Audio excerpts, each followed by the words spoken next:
Angkatan 2019. Pekerjaan sosial adalah seseorang yang membantu individu, keluarga, kelompok, maupun komunitas.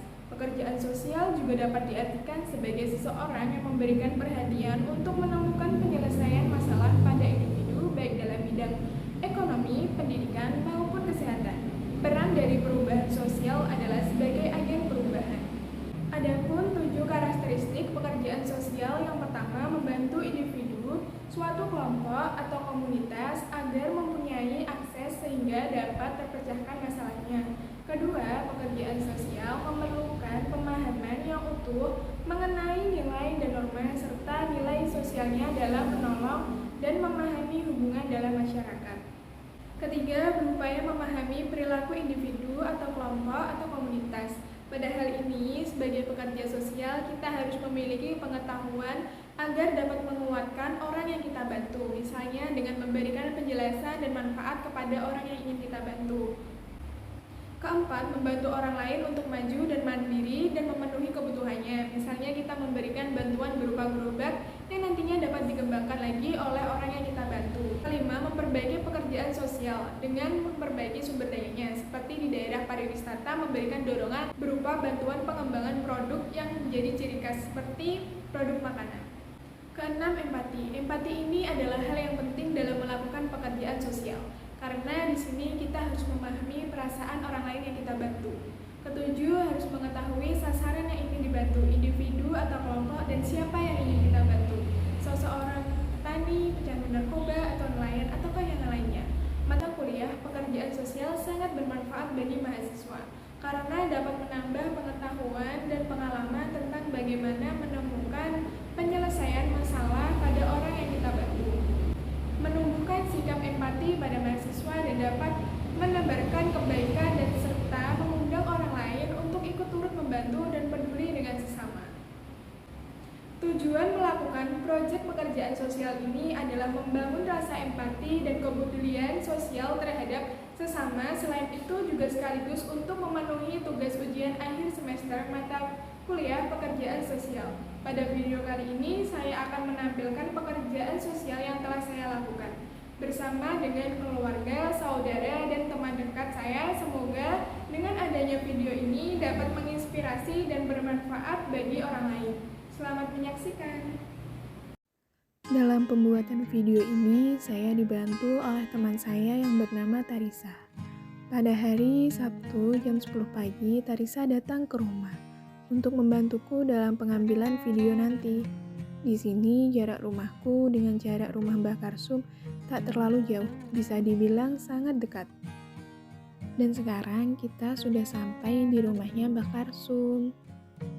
Ini adalah rumah Mbak Karsum. Rumah Mbak Karsum ini masih berlantaikan ubin dan atap langit-langit rumah Mbak Karsum ini juga belum diplafon.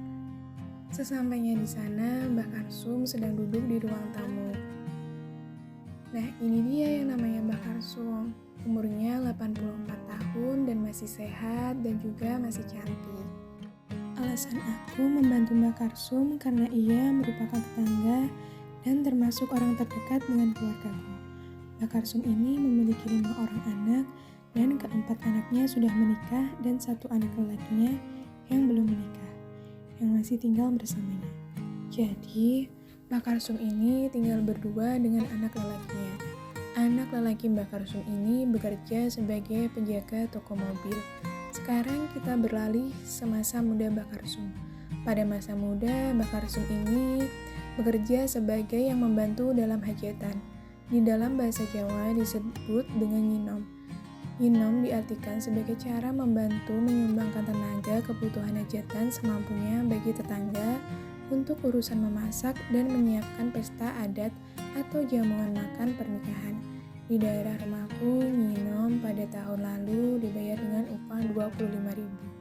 Mengingat usia yang sudah tidak lagi muda, ia sudah tidak diperbolehkan oleh anaknya untuk bekerja lagi pada siang hari. Mbak Karsum ini sendirian dalam rumah karena terkadang anak lelakinya pulang bekerja sehabis maghrib. Pada proyek pekerjaan sosial ini, aku memilih program memberikan bantuan sosial kepada Mbak Karsum. karena di usianya yang sudah tua dan adanya pandemi COVID ini sangat sulit untuk mencari pekerjaan. Di dalam programku ini, aku dibantu oleh keluarga, saudara, dan teman dekatku. Donasi diberikan kepada Mbak Karsum 1 bulan sekali. Donasi yang diberikan dalam bentuk sembako berupa beras, telur, minyak, gula, dan lain-lain. Selama proses proyek sosial ini, dalam keluargaku sangat mendukung aku dalam melakukan kegiatan ini. Mulai dari membantuku dalam berdonasi dan berbelanja, dan teman dekatku juga ikut membantuku dalam menyelesaikan proyek ini. Pada bulan berikutnya, aku dan saudaraku beserta keponakanku pergi berbelanja untuk membeli sembako yang akan diberikan kepada Mbah Karsum keesokan harinya. Saya ucapkan terima kasih kepada dosen pembimbing dari mata kuliah pekerjaan sosial, yaitu kepada Bu Juhastina karena telah memberikan bimbingan serta pengarahan dalam melakukan proses kegiatan ini, dan tak lupa kepada keluarga, saudara, serta teman dekat saya yang sudah ikut berpartisipasi dalam berdonasi dan turut membantu proses jalannya kegiatan ini. Dengan melihat tayangan ini, saya berharap dapat menginspirasi teman-teman dalam membantu sesama, terutama orang yang ada di sekitar kita.